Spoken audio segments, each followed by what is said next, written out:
Hello guys. तो आज के इस वीडियो में हम लोग बायोलॉजी के एनिमल किंगडम हिंदी में क्वेश्चन करने वाले हैं। तो इसके पहले एक वीडियो हम लोग कर चुके हैं जिसमें हम लोग 28 नंबर तक क्वेश्चन डिस्कस कर चुके थे। आज क्वेश्चन नंबर हम लोग 29 से डिस्कस करेंगे।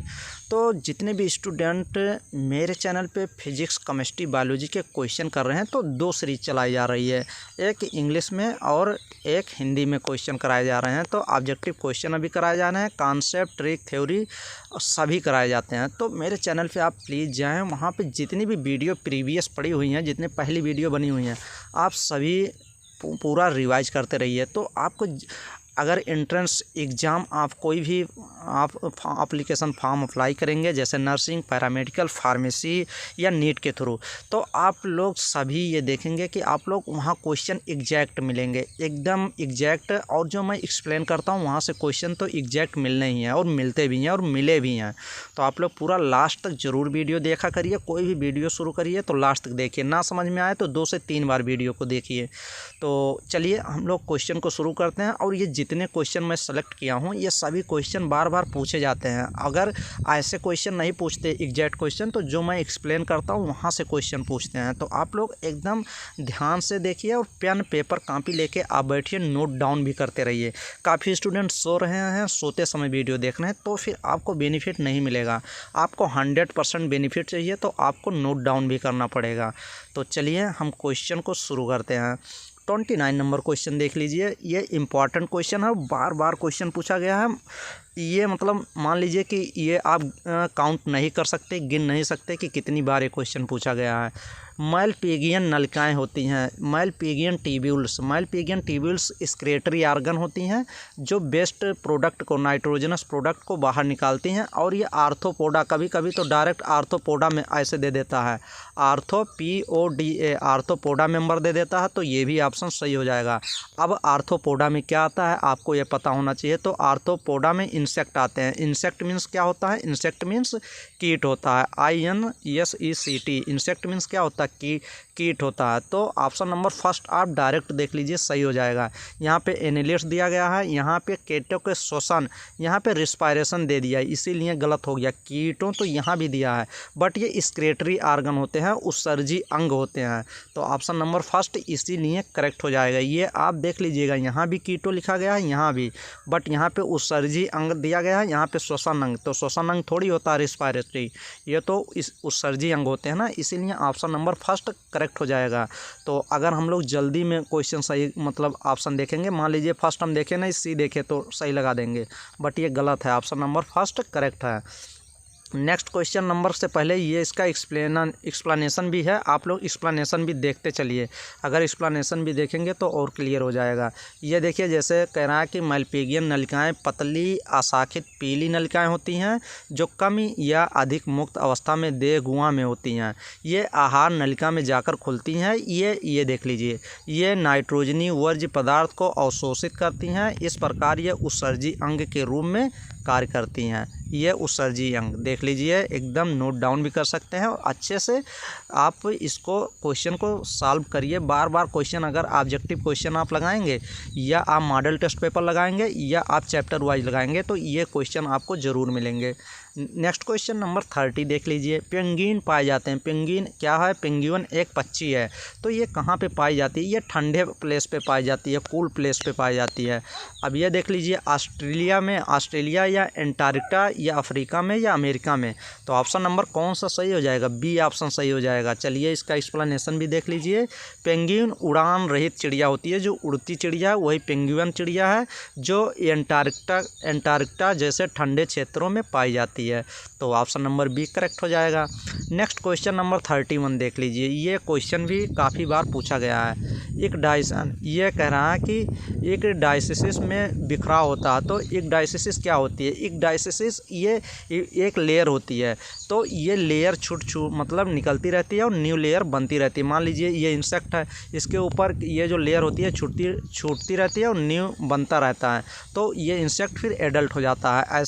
ऐसे ये होता है, निर्मोचन जिसको कहते हैं। तो ये होती है स्ट्रेटम कार्नियम का। ये एक डायसन में बिखराव किसका होता है? तो ऑप्शन नंबर डायरेक्ट फर्स्ट हो जाएगा। यहाँ देख लीजिए, स्ट्रेटम मैलपिगी दिया गया है, यहाँ स्टेटियम कार्नियम। कार्नियम का मतलब मतलब क्या होता है, क्यूटिकल से आप जोड़ लीजिए, लेयर से। तो इसका चलिए एक्सप्लेनेशन भी आप देख सकते हैं। ये देखिए 31 का, यह सल्क सदृश कोशिकाओं की सबसे बाहरी आंशिक रूप से कार्निफाइड परत है। इस परत के छोटे छोटे खंड समय समय पर शरीर से झड़ते रहते हैं, जिसे एक डिशेस, ये देख लीजिए, एक डिशेस कहते हैं। नई परत अंकुरण स्तर द्वारा नियमित रूप से बनती रहती है, नए लेयर बनते रहते हैं। तो 31 का फर्स्ट हो जाएगा। नेक्स्ट क्वेश्चन 32, त्वचा श्वसन अंग की तरह कार्य करता है। ये काफ़ी इंपॉर्टेंट क्वेश्चन, बार बार क्वेश्चन ये पूछा गया है और ये घुमा फिरा के क्वेश्चन पूछा जाता है, 2-3 क्वेश्चन इस पे बनते हैं। तो ये कह रहा है स्किन से किसमें रिस्पायरेशन होता है, श्वसन अंग होती है। छिपकली में छिपकली किसके द्वारा रिस्पायरेशन करती है, स्किन के द्वारा। नहीं, गलत हो जाएगा। पक्षियों में पक्षी तो करती नहीं है। या फिर आदिम स्तनधारियों में, मैमल्स में नहीं, हम लोग थोड़ी करते हैं। या फिर मेढक में। तो ऑप्शन नंबर डायरेक्ट आप मेढक लगाएंगे। क्या फ्रॉक्स में रिस्पायरेशन किसके थ्रू होता है, ये होता है त्वचा के द्वारा, स्किन के द्वारा। अब काफ़ी बार क्वेश्चन ये पूछा जाता है कि अगर फ्रॉग मान लीजिए पानी में है, फ्रॉग पानी में है, तो वो रिस्पायरेशन किसके थ्रू होगा, रिस्पायरेशन किसके थ्रू करता है। तो ये आप तो अच्छे से समझ पाएंगे ना। अगर मान लीजिए तालाब में आप खुद अपने आप को समझ लीजिए, आप स्नान कर रहे हैं, नहा रहे हैं, तो आप अपने मुंह या नॉस्ट्रिल के थ्रू, नाक के थ्रू आप तो रिस्पायरेशन कर नहीं सकते। तो ऐसे भी मेढक भी होता है। तो अगर पानी में मेढक है, क्वेश्चन पूछा गया कि अगर पानी में मेढक है तो रिस्पायरेशन किसके थ्रू करेगा, तो वो करेगा स्किन के थ्रू। और कभी कभी क्वेश्चन पूछता है कि लैंड पे, अगर ज़मीन पे मेढक है तो किसके थ्रू रिस्पायरेशन करेगा, तो फिर वो स्किन के थ्रू भी कर सकता है। बट अगर ऑप्शन स्किन और लंग्स दोनों दिया गया है तो आप ओनली एक लंग्स लगाएंगे, और बोथ दिया गया है स्किन और लंग्स दोनों, तो बोथ लगाएंगे। बट वो अगर किसके थ्रू करता है, लैंड्स ज़मीन पर, तो लंग्स के थ्रू करता है। तो ये हो जाएगा। इसका एक्सप्लेनेशन ये देख सकते हैं, 32 का एक्सप्लेनेशन भी दिया गया है। मेढक में त्वचा द्वितीयक या सहायक श्वसन अंग की तरह कार्य करता है। जब मेढक शीत निद्रा या ग्रीष्म निद्रा में जाता है, सर्दी की निद्रा या गर्मी की निद्रा, जब यह पानी में जाता है तब भी यह त्वचा से शोषण करता है, फेफड़ों से नहीं। ये देख लीजिए, डायरेक्ट लाइन लिखी गई है। और एक बार क्वेश्चन ये पूछा गया था कि कौन सा है कि जिसमें माउथ हो गया, फिर नॉस्ट्रिल हो गया, नॉस्ट्रिल मीन्स नाक होता है, नॉस्ट्रिल और स्किन के थ्रू सांस लेता है, तीनों के थ्रू, तो वो मेढक ही होता है। मेढक स्किन के थ्रू भी रिस्पायरेशन करता है, माउथ के थ्रू भी, और नॉस्ट्रिल नोज के थ्रू भी। तो ये तीनों उसमें रिस्पायरेटरी आर्गन किस में होते हैं, नोज में। नेक्स्ट क्वेश्चन नंबर हम लोग 33 देखेंगे। केंचुए में अर्थवार्म जो होता है, अर्थवार्म में कितनी जोड़ी हृदय होती है, तो अर्थवार्म में 4 जोड़ी हृदय होती है। केंचुए में हृदय के 4 जोड़े होते हैं, जो 1-2 जोड़े होते हैं, ये 7वें और 9वें खंड में होते हैं। अर्थवार्म में क्या होता है, सेगमेंट पाया जाता है, अलग अलग सेगमेंट पाया जाता है, और सेगमेंट का नाम भी होता है, सेगमेंट का नाम होता है, और अलग अलग सेगमेंट पे अलग अलग चीज़ें पाई जाती हैं। तो 7वें और 9वें जोड़े पे 2 जोड़ी क्या होती हैं, ये हार्ट होती है, और इसमें अगर जाएंगे 12वें और 13वें जोड़े में तीसरी और चौथी होती है। तो ये होती है केंचुए में कितनी जोड़ी हृदय होती हैं, हार्ट होती है। नेक्स्ट क्वेश्चन नंबर हम लोग 34 भी देख लेते हैं। ये भी क्वेश्चन पूछा जाता है, पूछा गया, सभी क्वेश्चन पूछे गए हैं, रिवाइज किए जाते हैं, बार बार क्वेश्चन पूछे जाते हैं। ब्लेडर वर्म या सिस्टिक सर्कस लार्वा की अवस्था होती है, तो bladder worm cystic circus larva किसका होता है, तो सिस्टिक सर्कस लार्वा फीता क्रीम फ्लैट वार्म की होती है। ये देखिए, फीता क्रीम का पूछा जाता है, फीता क्रीम का लार्वा सिस्टिक सर्कस लार्वा होता है। Next question number 35 number question ये देखिए। चपटे क्रीम टीनिया सोलियम जिसको कहते हैं, चपटे क्रीम टीनिया की उत्सर्जी रचनाएं होती हैं। तो चपटे क्रीम या टीनिया की क्या होती है, फ्लेम ज्वाला कोशिकाएँ होती हैं, जिसको फ्लेम कहते हैं। तो ज्वाला कोशिकाएँ ऑप्शन नंबर फर्स्ट करेक्ट हो जाएगा। इसका आप एक्सप्लेनेशन 35 का एक्सप्लेनेशन ये देखिए। टीनिया का उत्सर्जन तंत्र एक जोड़ी विशेष ज्वाला कोशिकाओं का बना होता है, जो शरीर से वर्ज्य पदार्थों का अवशोषण करती है तथा उत्सर्जक वाहिनी से बाहर निकालती है। तो ज्वाला कोशिकाएँ जो होती हैं चपटे क्रीम टीनिया की उत्सर्जी रचनाएं होती हैं। नेक्स्ट क्वेश्चन नंबर चलिए 36 नंबर क्वेश्चन देख लीजिए।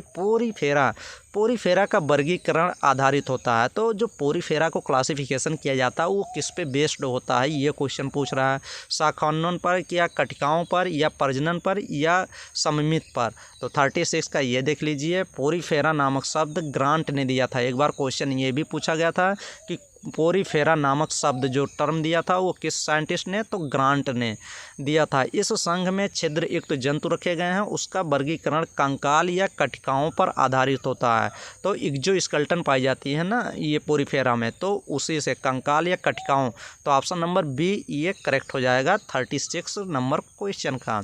नेक्स्ट क्वेश्चन नंबर 37 चलिए देख लेते हैं। 37 नंबर क्वेश्चन कह रहा है कि एस्कैरिस लुम्ब्रिकाइड्स का संक्रमण किसके द्वारा होता है। तो एस्कैरिस के लुम्ब्रिकाइड्स जो होता है वो संक्रमण इन्फेक्शन करता है किसके द्वारा, बिना ढके पैरों के तलों से या दूषित पके सूअर के मांस से। तो option number direct B correct करिए। अगर कोई भी पका हुआ मतलब अनपका जिसको कहते हैं मीट, मान लीजिए सूअर का मीट है जो आप क्या मतलब जो भी खाएगा, मतलब मान लीजिए आप पका रहे हैं, अच्छे से पका नहीं तो उसको खा लिए, तो इसमें एस्कैरिस लुम्ब्रिकस का इन्फेक्शन हो सकता है। तो इसका आप 37 का ये देख सकते हैं एक्सप्लेनेशन दिया गया है। मानव शरीर में एस्कैरिस संदूषित अधपके सूअर मांस के खाने से पहुंचता है। तो अब ये क्वेश्चन आप लोग आसानी से अच्छे से देख लीजिए। दूषित पके सूअर के मांस से खाने से एस्कैरिस लुम्ब्रिकाइड्स का संक्रमण होता है। नेक्स्ट क्वेश्चन नंबर 38, बाह्य रूप से नर व मादा काकरोचों को पहचाना जाता है। तो ये काकरोच जो होता है, अगर मेल और फीमेल आपको पहचानना है, मेल एंड फीमेल को, तो आप कैसे पहचानेंगे ये क्वेश्चन पूछ रहा है। क्वेश्चन बार बार पूछा भी जाता है। तो अगर आप मेल काकरोच और फीमेल काकरोच को पहचानना है तो आपको क्या देखना पड़ेगा, नर के गुद सूख से या मादा के गुदलूम से या मादा के गुदलूम व छुगिकाओं से या दोनों बी एंड सी से। तो 38 का फर्स्ट ऑप्शन सही हो जाएगा। जो इसमें नर होता है, नर के गुद सुख से एनल स्टाइल पाई जाती है नर में, तो ऑप्शन नंबर फर्स्ट सही हो जाएगा। ये देख लीजिए, इसका एक्सप्लेनेशन आपको दिया भी गया है। 38 का फर्स्ट, काकरोच में लैंगिक द्विलिंगता पाई जाती है। एक जोड़ा गुद सूख नर काकरोच में उपस्थित होती है, मादा में चौड़े उदरीय खंड पाए जाते हैं। तो ये हो गया। नेक्स्ट क्वेश्चन नंबर 39, कीटों में कायांतरण का नियमन होता है। अब ये पूछ रहा है कीटों में जो कायांतरण का नियमन होता है वो क्या होता है, फेरोमोन द्वारा होता है या फिर थायरॉक्सिन द्वारा या फिर एग्डिसोन द्वारा या उपयुक्त सभी। तो ऑप्शन नंबर कौन सा सही हो जाएगा, इसमें एग्डिसोन द्वारा होता है कीटों में कायांतरण। तो ऑप्शन नंबर सी करेक्ट करेंगे। इसका एक्सप्लेनेशन भी देख लीजिए। काकरोच में कायांतरण एग्डिसोन नामक हार्मोन के नियंत्रण में होता है। तो ऑप्शन नंबर सी 39 का करेक्ट हो जाएगा। नेक्स्ट क्वेश्चन नंबर, चलिए हम लोग 40 नंबर क्वेश्चन देख लेते हैं। 40 नंबर क्वेश्चन क्या कह रहा है, वह कीट जो बीमारियों का सर्वश्रेष्ठ यांत्रिक वाहक होता है। तो हम लोग को क्या बताना है, वह कीट जो बीमारियों का सर्वश्रेष्ठ यांत्रिक वाहक होता है, तो वह क्या होता है, पेडिकुलस होता है या सिमैक्स या मस्का होता है या जीनोप्सेला होता है, जीनोप्सेला। तो ऑप्शन नंबर सी मस्का करेक्ट हो जाएगा। ये हाउस फ्लाई जो होती हैं उसी का यह है। मस्का घरेलू मक्खी का जंतु वैज्ञानिक नाम है जो कई रोगों का यांत्रिक वाहक होती है। यह काफ़ी सक्रिय होती है तथा गंदे व खाने योग्य पदार्थों पर उड़ती रहती है। तो मस्का क्या होती है, घरेलू मक्खी, ये सबसे अधिक वाहक होती है बीमारियों की। तो इसीलिए आप जब भी घर पे मक्खी देखें, खाना खाते समय तो मक्खी मिलती रहती हैं, तो वो आप ध्यान से अपने देख के करिए, क्योंकि ये सबसे अधिक बीमारियों का सर्वश्रेष्ठ वाहक होती है। तो वो मस्का होती है। मस्का क्या है, मस्का एक घरेलू मक्खी का जंतु वैज्ञानिक नाम है। नेक्स्ट क्वेश्चन नंबर 41, निम्न में से कौन इकाइनोडर्मेटा में पाया जाता है। अब ये इकाइनोडर्मेटा में कौन सा पाया जाता है, द्विपार्श्व सममित पाया जाए या क्षारीय सममित। तो ऑप्शन नंबर बी करेक्ट हो जाएगा इस क्वेश्चन का। 41 का बी क्षारीय सममित पाई जाती है, सममित। नेक्स्ट क्वेश्चन नंबर ये देखिए 41 का, इसका आप देख सकते हैं एक्सप्लेनेशन भी दिया गया है। इकाइनोडर्म की लार्वा अवस्था द्विपार्श्व सममित होती है जबकि वयस्कों की आर्य सममित। ये देख लीजिए, इकाइनोडर्मेटा में 2 प्रकार की पाई जाती हैं। जैसे लार्वा में क्या होता है, लार्वा में क्या होता है, बाई होता है। और अगर बात करेंगे वयस्क में ये आर्य सममित पाई जाती है। काफ़ी बार क्वेश्चन पूछा गया है कि इकाइनोडर्मेटा के लार्वा में कौन सा पाया जाता है, तो द्विपार्श्व सममित पाई जाती है। और वयस्क में, एडल्ट में पूछा भी गया है तो इसमें आर्य सममित पाई जाती है। तो ये दोनों आप ध्यान से देख लीजिएगा, इसमें लार्वा और वयस्क एडल्ट में अलग अलग पाई जाती है। नेक्स्ट क्वेश्चन नंबर 42, वयस्क खरगोश के गुर्दे होते हैं। वयस्क खरगोश, वयस्क मीन्स एडल्ट, एडल्ट में खरगोश के गुर्दे होते हैं, प्रोनेफ्रस होते हैं, मेटानेफ्रस या मीजोनेफ्रस या ओपस्थोनेफ्रस। तो ऑप्शन नंबर कौन सा करेक्ट हो जाएगा, 42 का ऑप्शन नंबर मेटानेफ्रस सही हो जाएगा। चलिए इसका एक्सप्लेनेशन दिया गया है कि नहीं, ये देखिए 22 का दिया गया है। मेटानेफ्रिक गुर्दे कार्टेक्स व मेडुला में भिन्नित होते हैं तथा ऐसे गुर्दे की नलिका मूत्रवाहिनी होती है। तो मेटानेफ्रिस गुर्दे किसके होते हैं, ये भी क्वेश्चन पूछ सकता है कि कौन से गुर्दे होते हैं। वो मेडुला कार्टेक्स, वो मेडुला में मतलब डिवाइड होते हैं, तो वो मेटानेफ्रिक होती है। नेक्स्ट क्वेश्चन नंबर 43 देख लीजिए, एक अंडे देने वाला स्तनी है। अब ये मैमल्स की बात कर रहा है, तो मैमल्स तो सभी बच्चा देते हैं ना, सभी बच्चा देते हैं। बट ये होता है जो एक्सेप्शन होता है बायोलॉजी में, तो एक्सेप्शन अपवाद आप काफ़ी बार देखेंगे, काफ़ी जगह देखेंगे। तो एक अंडे देने वाला स्तनी कौन सा होता है, तो ये प्लेटिपस होता है। ऑप्शन नंबर बी डायरेक्ट सही कर लीजिए, इसका एक्सप्लेनेशन भी देख लीजिए। प्रोटोथेरियंस अंडक्षेपक स्तनी होते हैं, उनमें सरीसृपों का समान गुण होता है जैसे डकबिल प्लेटिपस। ये देख लीजिए, एक ही है जो सभी जितने स्तनी होते हैं सभी बच्चा देते हैं, बट एक डकबिल प्लेटिपस होता है जो कि अंडे देता है। ये एक्सेप्शन है, इसको आप एनसीईआरटी में भी दिया गया है। एनसीईआरटी में एकदम लास्ट पेज पे एनिमल किंगडम देखेंगे तो वहाँ पे दिया गया है, फिगर भी बनाया गया है। चलिए नेक्स्ट क्वेश्चन हम लोग 44 नंबर देख लेते हैं। पोरीफेरा में पाए जाने वाला सबसे साधारण प्रकार का नाल तंत्र होता है। तो पोरीफेरा में एस्कान टाइप होता है, ASCON, एस्कान टाइप होता है। एस्कन प्रकार का इसमें क्या पाया जाता है, नाल तंत्र पाया जाता है। तो ऑप्शन नंबर कौन सा करेक्ट हो जाएगा, 44 का फर्स्ट ऑप्शन ही एस्कन प्रकार का। ये देखिए एकदम करेक्ट करेंगे। ये कैनाल तंत्र की उपस्थित जल परिवहन के लिए स्पंजों का एक महत्वपूर्ण गुण है। एस्कन प्रकार की कैनाल पोरीफेरा में सामान्य होती है जो भोजन ऑक्सीजन को लाती है तथा CO2 कार्बन डाइऑक्साइड व नाइट्रोजनी वर्ज्य को बाहर ले जाती है। तो ये एस्कान टाइप किस में पाया जाता है, तो पोरीफेरा में। नेक्स्ट क्वेश्चन नंबर 45, टीनिया के बारे में क्या सही है। टीनिया सोलियम के बारे में हमको देखना है, इसमें क्या सही है। तो 45 का फर्स्ट ऑप्शन नर अंग पश्च देह खंडों में होते हैं, गलत है। नर अंग अग्र, ये भी गलत है। मादा अंग अग्र देह, ये भी गलत है। परिपक्व देह खंडों में दोनों नर व मादा अंग पाए जाते हैं। तो ऑप्शन नंबर डी करेक्ट हो जाएगा। ये देखिए 45 का, इसमें आपको एक्सप्लेनेशन भी दिया गया है। टीनिया का शरीर रिबन के समान होता है तथा प्रोग्लोटिड्स नामक खंडों में बंटा होता है। प्रत्येक प्रोटोग्लोटिड में नर व मादा लिंग अंगों के 2 जोड़े होते हैं। नेक्स्ट क्वेश्चन नंबर 46 चलिए हम लोग देखते हैं। 46 क्या कह रहा है, कह रहा है एस्केरिस का लार्वा कहलाता है। ये भी काफ़ी बार क्वेश्चन पूछा गया कि एस्केरिस का लार्वा क्या होता है, सिस्टी सर्कस लार्वा या रैप्डिफॉर्म लार्वा या फिर हेक्साकैंथ या फिर आंकोस्फीयर। तो ऑप्शन नंबर कौन सा करेक्ट हो जाएगा, इसमें रैप्डिफॉर्म लार्वा किसका होता है, एस्केरिस का। ये देखिए इसमें 46 का आप देख सकते हैं, एस्केरिस का लार्वा का नाम रैप्डिफॉर्म लार्वा होता है। ये नोट डाउन कर लीजिए, रैप्डिफॉर्म लार्वा किसका होता है, एस्केरिस का। नेक्स्ट क्वेश्चन नंबर 48, ये तो काफ़ी बार क्वेश्चन पूछा गया है, मतलब आप बता नहीं सकते कि कोई भी एंट्रेंस एग्ज़ाम हुआ हो, बायोलॉजी वहाँ पूछी गई हो, तो वहाँ क्वेश्चन ये पूछा ना गया हो। मान लीजिए जिस ईयर में नहीं पूछा गया तो नेक्स्ट ईयर में पूछा जाएगा, मतलब पूछा ही गया, कभी ना कभी कोई भी एंट्रेंस एग्जाम अगर कराती है, बायोलॉजी पूछती है, तो वहाँ पूछा ही गया है। पक्षियों का ध्वनि यंत्र कहलाता है। अब ये बर्ड का क्या पूछ रहा है, ध्वनि यंत्र, किससे वो साउंड प्रोड्यूस करती है, पक्षी जो बर्ड होती है, तो पक्षियों में सीरिंग्स पाई जाती है। क्या पाया जाता है, सीरिंग्स। तो ऑप्शन नंबर सी करेक्ट करेंगे। ये देखिए इसका एक्सप्लेनेशन 48 का एक्सप्लेनेशन ये देखिए।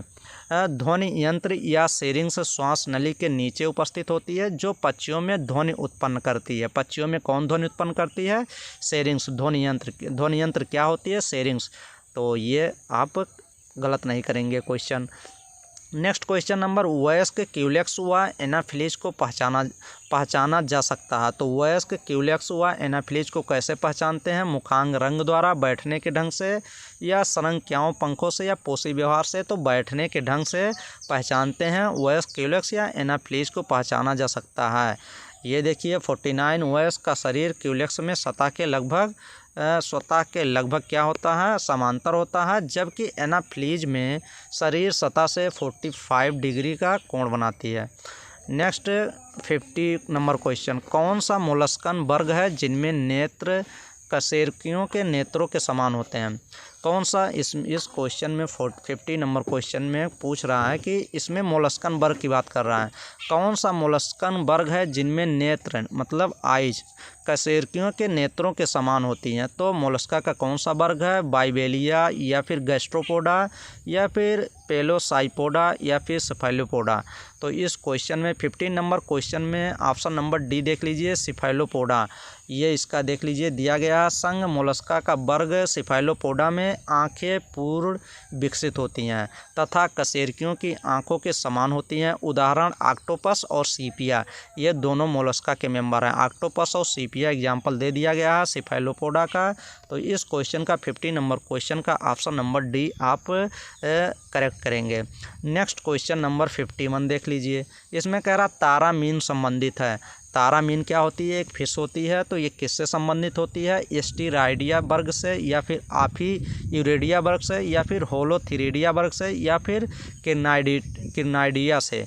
तो 51 का इसमें देख लीजिए एक्सप्लेनेशन कहाँ पे, एक्सप्लेनेशन चलिए हम लोग देखते हैं। 51 का तारा मीन वर्ग जो होती है या एस्टिरिडिया से संबंधित होती है। तो 51 का ऑप्शन नंबर कौन सा करेक्ट हो जाएगा, फर्स्ट ऑप्शन करेक्ट हो जाएगा। Next question number 52 number question कह रहा है अरस्तु की लालटेन निम्न वर्ग में पाई जाती है। अरस्तु एक साइंटिस्ट है कि लालटेन इकाइनोडिया में, या फिर एस्टिरिडिया, या फिर होलोयूरिडिया, या फिर आफी यूरिडिया में। तो 52 का ऑप्शन नंबर कौन सा फर्स्ट ही करेक्ट हो जाएगा। अरस्तु की लालटेन जो होती है ये इकाइनोएडिया में पाई जाती है। तो फर्स्ट ऑप्शन करेक्ट हो जाएगा। चलिए 52 का एक्सप्लेनेशन, जबड़ा उपकरण को अरस्तु की लालटेन कहते हैं। जबड़ा उपकरण को, जो इकाइनोडर्मेटा संघ के वर्ग इकाइनोइडी में उपस्थित होती है। तो ऑप्शन नंबर इसमें फर्स्ट ऑप्शन इकाइनोडियस सही हो जाएगा। नेक्स्ट क्वेश्चन नंबर इसमें चलिए 53 नंबर क्वेश्चन देख लेते हैं। 53 नंबर क्वेश्चन कह रहा है भारत का बुलफ्रॉग बुल मेढक है। तो बुल फ्रॉग किसको कहते हैं, डायरेक्ट क्वेश्चन पूछता है कि फ्रॉग का बुल फ्रॉग मेढक किसको कहते हैं, राना टिग्रिना को, या फिर आल सिबेटिका को, या फिर आर इक्यूटस बियाना को, या आर एस्क्यूलेंटा को। तो 53 का ऑप्शन नंबर राना टिग्रिना को बुल मेढक कहते हैं। राना टिग्रिना बुल मेढक है। इसका गढ़ एनुरा संघ एम्फीबिया होता है। नेक्स्ट क्वेश्चन नंबर 54, मनुष्य की ग्रीवा कशेरुकाएँ होती हैं। तो मनुष्य की ग्रीवा कशेरुकाएँ क्या होती हैं। तो इसमें क्वेश्चन नंबर देख सकते हैं 54 का ऑप्शन नंबर फर्स्ट ही करेक्ट है। ग्रीवा कशेरुकाओं की संख्या मनुष्य व व्हेल में समान होती है, जो कि 7 होती है। कितनी होती है ग्रीवा कोशिकाएँ, 7 होती है। तो इसका नंबर भी आपको याद रखना पड़ेगा। और 54 का ऑप्शन नंबर कौन सा सही हो जाएगा, मनुष्य की ग्रीवा कशेरुकाएँ होती हैं व्हेल के समान, खरगोशों से अधिक, घोड़ों से अधिक, या फिर जिराफ से कम होती हैं। तो किससे कम होती हैं। तो 54 का ऑप्शन नंबर कौन सा करेक्ट है, 54 का ऑप्शन नंबर फर्स्ट करेक्ट है। ग्रीवा कशेरुकाओं की संख्या मनुष्य व व्हेल में समान होती हैं। व्हेल और मनुष्य और व्हेल के समान होती हैं। तो कौन सा ऑप्शन, इसमें ऑप्शन नंबर फर्स्ट व्हेल के समान होती हैं। नेक्स्ट क्वेश्चन नंबर 55, व्हेल, चमगादड़ व चूहे में क्या समानता होती है?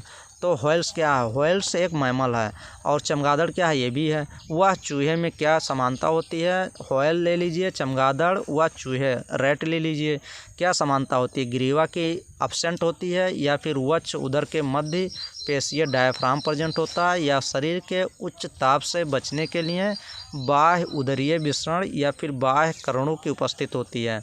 तो 55 का ऑप्शन नंबर कौन सा करेक्ट हो जाएगा? 55 का ऑप्शन नंबर, चलिए देखते हैं कौन सा करेक्ट है। 55 का ऑप्शन नंबर बी करेक्ट है। इसमें देख लीजिए, स्तनियों में डायाफ्राम पेशीय विभेदक की तरह वक्ष व उदरीय क्षेत्र के बीच स्थित होती है। मैमल्स में क्या पाया? मैमल्स का मेन कैरेक्टर डायाफ्राम का प्रेजेंट होना ही होता है। तो 55 का बी ऑप्शन सही हो जाएगा। ये देखिए, वक्ष व उदर के मध्य पेशीय डायाफ्राम। व्हेल, चमगादड़ व चूहे में क्या समानता होती है? डायाफ्राम का पाना। नेक्स्ट क्वेश्चन नंबर 56 में क्वेश्चन कह रहा है कि गोरिल्ला, चिंपैंजी, बंदर व मनुष्य के सभी संबंधित होते हैं समान जात से, समान वर्ग से या समान कुल से या समान गण से। तो 56 का ये देखिए डी ऑप्शन करेक्ट हो जाएगा। इसका एक्सप्लेनेशन भी दिया गया है, आप लोग देख सकते हैं। 56 का लास्ट क्वेश्चन है, गोरिल्ला, चिंपैंजी, बंदर व मानव का गण प्राइमेटरन का वर्ग मैमेलिया है। तो ये तो एकदम सही है, मैमेलिया का ही है प्राइमेटरन। तो ऑप्शन नंबर डी करेक्ट हो जाएगा, समान गण से होते हैं। कौन सा? गोरिल्ला, चिंपैंजी, बंदर व मानव का गण प्राइमेटरन वर्ग का मैमेलिया है। तो 56 का कौन सा करेक्ट हो जाएगा? D option. 56 का डी ऑप्शन करेक्ट करेंगे, समान गण से। नेक्स्ट क्वेश्चन हम लोग नेक्स्ट वीडियो में करेंगे। तो स्टूडेंट हम लोग पूरा इसमें क्वेश्चन जितना हो सका कर लिए। नेक्स्ट वीडियो में और कुछ क्वेश्चन है जो कि इंपॉर्टेंट हो, वो भी क्वेश्चन डिस्कस कर लेंगे। तो प्लीज़ आप लोग वीडियो को ज़रूर लाइक करें और सब्सक्राइब प्लीज़ ज़रूर करें, क्योंकि आप ही लोग के हेल्पफुल के लिए तो चैनल क्रिएट किया गया। अगर आप चैनल को शेयर करेंगे अपने दोस्तों में तो चैनल ग्रो होगा और अच्छी वीडियो आप ही लोग के लिए आएगी। तो चलिए हम लोग नेक्स्ट वीडियो मिलेंगे। और मेरे चैनल पे 2 सीरीज चल रही है। अगर कोई भी स्टूडेंट मान लीजिए हिंदी में ओनली वीडियो देखना चाहता है और आगे वो कोई भी मान लीजिए नर्सिंग, पैरामेडिकल, फार्मेसी का एंट्रेंस एग्ज़ाम क्वालिफाई करके कोई भी कोर्स करेगा तो वहाँ पे ओनली इंग्लिश ही आपको मिलेगा। ये हर वीडियो में मैं बोलता रहता हूँ। तो आप इंग्लिश ज़्यादा सोचिए इंग्लिश पढ़ने के लिए। तो इंग्लिश में मैं ज़्यादा वीडियो भी कराता हूँ, तो इंग्लिश भी देखिए और हिंदी दोनों। अगर हिंदी वाले स्टूडेंट हैं तो इंग्लिश देखना उनको तो कंपलसरी है, अनिवार्य है, उनको देखना ही देखना। नहीं समझ में आए 2-3 बार देखिए, समझ में ज़रूर आएगा। 3-4 बार देखिए, आपकी आवश्यकता है ना, मेरी तो आवश्यकता है नहीं। तो आप जितनी बार देखेंगे कुछ ना कुछ तो समझ में आएगा। आपका सिलेक्शन ही इम्पॉर्टेंट है, ना कि कोई और चीज़। तो सिलेक्शन लेना है तो आपको पढ़ाई अच्छे से करनी पड़ेगी। और एंट्रेंस एग्ज़ाम ज़रूर होंगे, थोड़ा लेट होंगे, बट यूपी में जितने भी नर्सिंग, पैरामेडिकल, फार्मेसी के यूनिवर्सिटी हैं सभी एंट्रेंस एग्ज़ाम कराएगी और सभी के एंट्रेंस एग्ज़ाम होंगे। आप ये मत सोचिए कि नीट के थ्रू हो जाएगा या फिर होगा नहीं या परसेंटेज बेस हो जाएगा, कुछ मत सोचिए। सभी के एंट्रेंस एग्ज़ाम होंगे, ऑनलाइन होंगे। तो आप पढ़ाई करते रहिए और मैं जानकारी देता रहता हूँ कि कब होने के चांस है और कब होंगे। और जैसे कोई भी नोटिफिकेशन नया आएगा तब भी बताएंगे। और एक स्टूडेंट पूछ रहा था कि क्या मतलब जीएनएम जो कोर्स होता है ये नर्सिंग का कोर्स है, तो क्या इस साल ये कोर्स बंद हो जाएगा, मतलब बंद कर दिया जाएगा? तो नहीं, ऐसा कुछ अभी नोटिफिकेशन नहीं है कि जीएनएम बंद कर दिया जा रहा है। बंद नहीं कर दिया जा रहा है, जीएनएम होगा। अगर नोटिफिकेशन आएगा तो आपको चैनल के माध्यम से सूचित किया जाएगा। तो ये जीएनएम जो होता है नर्स का कोर्स होता है, नर्सिंग का। नर्सिंग में 3 कोर्स आते हैं। नर्सिंग में कौन कौन से कोर्स आते हैं? एक आता है फर्स्ट पे आता है जो बेस्ट कोर्स होता है, बीएससी नर्सिंग होता है। बीएससी नर्सिंग होता है, बीएससी नर्सिंग होता है। सेकंड पे होता है जीएनएम, सेकंड पे होता है। और एक ओनली गर्ल्स के लिए होता है, बॉयज़ के लिए, अरे ओनली लड़कियां कर सकती हैं इस कोर्स के लिए, तो ये एएनएम होता है। एएनएम, ये 3 कोर्स होते हैं नर्सिंग में। 3 कोर्स आते हैं। इसको लड़की लड़का दोनों कर सकते हैं, इसको भी गर्ल्स और बॉय दोनों कर सकते हैं। ये ओनली गर्ल्स कर सकती हैं, ओनली गर्ल्स के लिए। तो ये सब जानकारी तो मैं देता रहता हूँ और वीडियो भी बनाता रहता हूँ। तो चलिए नेक्स्ट वीडियो मिलेंगे और बेस्ट वीडियो के साथ आएंगे। Thank you.